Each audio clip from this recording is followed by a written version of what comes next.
Sa nalalapit na pagtatapos ng FIBA Eurobasket, 4 teams na lang ang maghaharap sa semifinals.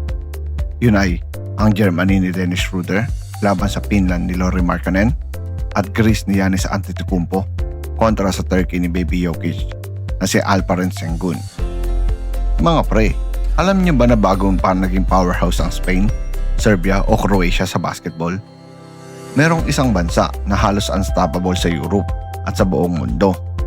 Ito ang bansang Yugoslavia o Yugoslavia sa Tagalog, isang basketball empire na nagbigay sa atin ng mga NBA players, FIBA legends at championship teams.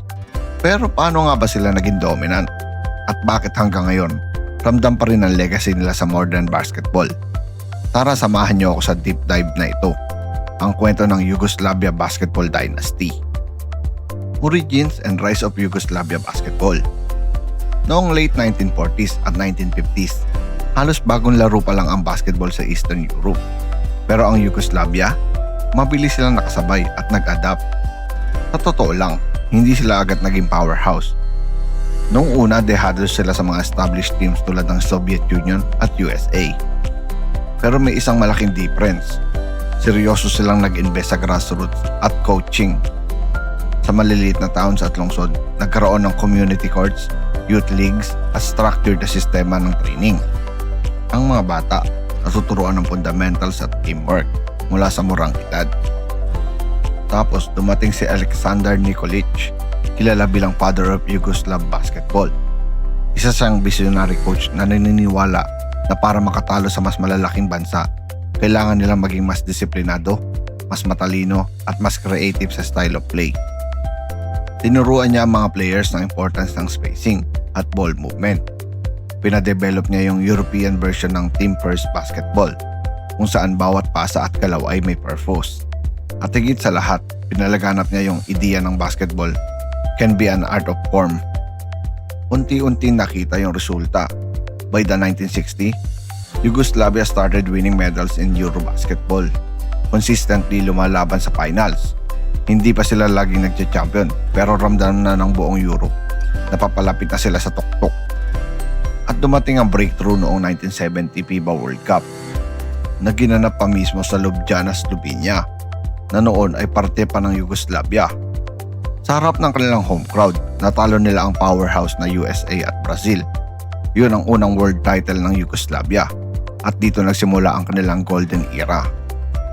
Kung iisipin, parang Cinderella story, mula sa bansang walang tradisyon sa basketball, naging isang global force dahil sa vision, discipline at kultura ng laro na pinanday nila. Ang golden era ng Yugoslavia, 1970s to 1980s. Mga pre, dito na papasok ang tunay na dynasty. Yugoslavia dominated European Championship o Eurobasket at FIBA tournaments. Mga pangalan na hindi dapat kalimutan: Drazen Petrovic, the Mozart of basketball, isang scoring machine na naglaro din sa NBA sa koponan ng Portland at New Jersey Net. Vlade Divac, NBA All-Star at isa sa mga unang European big man na nagsucceed sa US. Toni Kukoc, part ng Chicago Bulls dynasty kasama nina Michael Jordan at Scottie Pippen.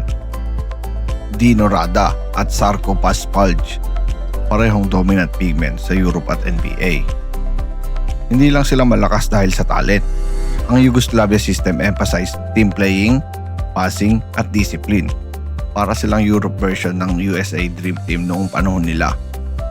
The breakup of Yugoslavia and its impact. Pero noong early 1990s, pumutok ang political conflict sa Balkans. Naghati-hati ang bansa sa Croatia, Serbia, Slovenia, Bosnia, Herzegovina, Montenegro at North Macedonia. Dahil dito, nawala ang Yugoslavia national team. Pero ang malupit, yung breakup mismo, nagbigay ng multiple powerhouse teams sa Europe. Croatia became strong dahil kay Petrovic, Kukoc at Rada. Serbia produced Divac, Peja Stojakovic at Dejan Bodiroga. Slovenia eventually gave us Luka Doncic at Goran Dragic. Kung iisipin, kahit nag-split, Yugoslavia basketball DNA continue across multiple nations. Kaya hanggang ngayon, Balkans pa rin ang isa sa pinakamatibay na regions pagdating sa basketball. Legacy in modern basketball. Fast forward sa present. Serbia is a consistent medal contender in the Olympics at FIBA World Cup. Kilala nyo na yan, Nikola Jokic, NBA MVP, product ng Serbian system. Croatia produced NBA talents like Bojan Bogdanovic at Dario Saric.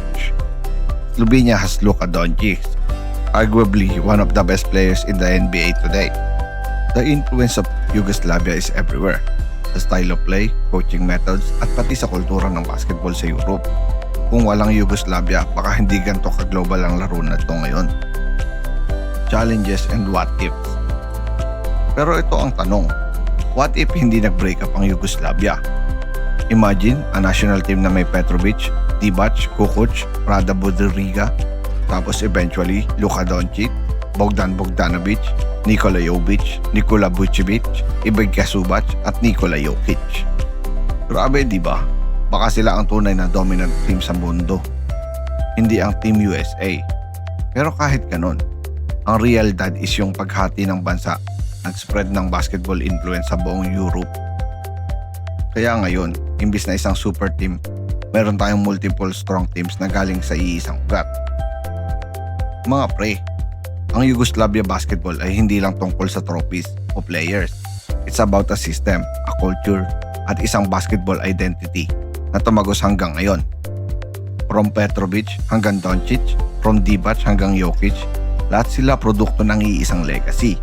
At yan ang dahilan kung bakit hanggang ngayon, ang pangalan ng Yugoslavia ay hindi mawala-wala sa usapan pagdating sa greatest basketball nation of all time.